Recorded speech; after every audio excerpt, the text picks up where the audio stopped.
Hello, online English 12 students. This time I thought I would make my video in my husband's office because he went to go watch the football game. It's kind of messy in here, but I get to sit in his chair and make my video. Oh, I forgot I gave him this mouse pad. Yeah, that was a picture of me waking up camping. So very flattering. Yes. Let me turn this around. Okay. Wow. A legit office. Wow. Kind of nice. Oh yeah, I should show you this. I gave a gift to my husband. This is probably one of my favorite sayings because it's very sarcastic. It says, mistakes. It could be that the purpose of your life is only to serve as a warning to others. I get those posters from, it's my kind of website. All right, so we are going to start reading Frankenstein by Mary Shelley, and it's going to take us all the way up to Christmas time, or the Christmas break. I'm excited because I haven't taught this for a few years, but I have taught it and I love the story. So the author's name is Mary Shelley, and unusual to have a female author from this time period writing something that became so famous. But Mary Shelley had a really different upbringing. So her mom was someone named Mary Wollstonecraft, who was known as the mother of feminism. She wrote something called The Vindication of the Rights of Women, trying to make it possible for women to have the same education as men. So she wasn't, even thinking about getting a job or anything like that. It was during her time, during Mary Shelley's mom's life, women were taught to entertain. They didn't get to learn things like science and math and things like that. So her mom was instrumental in that. So definitely had a mom that was on the cutting edge. All right, so Mary Shelley hung out with some romantic writers. So the romantic time period of literature is basically a pushback against industrialization. So industrialization had happened, the machine had been invented, and it's when you have cities starting to spring up with factories with horrible working conditions, child labor, people were getting hurt, there was lots of smog and dirt. So the romantic writers pushed back against that and wrote a lot about nature, and then also some of them were Gothic writers. So this novel, Frankenstein by Mary Shelley, is considered a Gothic horror novel. But there's also elements of romanticism in it, especially when she talks about nature. I would say that those are parts that you'll have to really focus because she goes into great detail on the scenery of different places. And again, that's because she would be considered a romantic Gothic writer.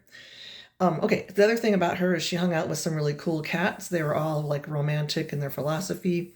And when I say that, I mean they were prizing nature over man-made things. But they're also pretty wealthy. So she hung out with a guy named Lord Byron, and he wrote Childe Harold and Don.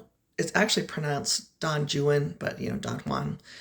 He was a very funny guy, but also very passionate, and he was rich. He had a bunch of estates, and he had a castle in Geneva. And so one weekend, she was hanging out with him and her other friends, and they decided to tell ghost stories because it was bad weather outside. So kind of the greatest setting, stormy weather in a castle. And so it took her a while to figure out like what she was going to write. But then she thought about science, and some of the advancements of science and what would happen if, you could bring a dead person back to life. And so that is how her story started. That is not in Common Lit. She has an intro to the book where she talks about that. So I've scanned that for you and put it in materials. So anyway, that's how the story started. And there's actually 3 different characters who are telling their story in the book. Robert Walton is the first one. He's an explorer, and he's in the Arctic seas. He gets stuck in the ice, and he actually sees the monster. And then there's Frankenstein. Frankenstein is the name of the scientist, not the creature. All right, so you have Robert Walton's story, and then you're going to have the scientist's story, Dr. Frankenstein. And then my favorite part is the monster gets a say in the novel as well. And then you'll get to see things from its perspective. Yeah, okay, I think that's about it for now. I'm going to plan for 2 weeks. So let me grab my planner. Of course, we start with intro, and some of the detail assignments that you'll do ask you to talk to a partner. Like, again, you don't have a partner, so you don't have to do those parts. Okay, so let me see here. So we do the intro, and then there's a set of vocabulary. Those, if you do all the steps, that's quite a bit of work. So that's going to take a couple of days in my in-person class. And then you're going to do a lesson called Related Media, talking about the science of yesterday and today. And then we're going to read this. The book starts with 4 letters. You're going to read those 4 letters. Those letters are from Robert Walton to his sister, talking about being stuck in the ice and meeting this monster.